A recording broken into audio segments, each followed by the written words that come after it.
এক দেশে ছিল একটি শান্ত বন। সেখানে একটি ছোট্ট কাঠবিড়ালি বাস করত, যার নাম ছিল ইতি। ইতি সারাদিন খেলতে ভালোবাসত। তার সেরা বন্ধু খরগোশ মিমিকে সবসময় বলত, ইতি, তোমার বড় ঝড় আসার আগে বাদাম সংগ্রহ করা উচিত। কিন্তু ইতি শুনত না। সে হাসত এবং বলত, অনেক সময় আছে মিমি। একদিন হঠাৎ আকাশ অন্ধকার হয়ে গেল এবং বাতাস বয়ে যেতে লাগল। মিমি খরগোশ তাড়াতাড়ি তার আরামদায়ক গর্তে চলে গেল, যা গাজর এবং পাতা দিয়ে ভরা ছিল। অন্যদিকে ইতির কাছে কেবল কয়েকটি বাদাম ছিল। সারারাত ঝড় চলল। ইতি তার ছোট্ট বাসায় কাঁপছিল, ক্ষুধার্ত এবং ঠান্ডায় জমে যাচ্ছিল।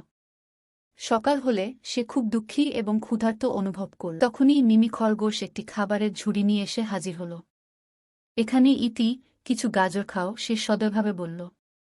ইতি খুবই কৃতজ্ঞ হল। সে খেল এবং ভালো অনুভব করল। আমি খুবই দুঃখিত মিমি, সে বলল। এখন থেকে আমি সময়মতো বাদাম সংগ্রহ করব। মিমি হাসল এবং বলল, কোনো সমস্যা নেই ইতি। এখন তুমি জানো যে প্রস্তুত থাকা এবং ভালো পরামর্শ শোনা কতটা গুরুত্বপূর্ণ।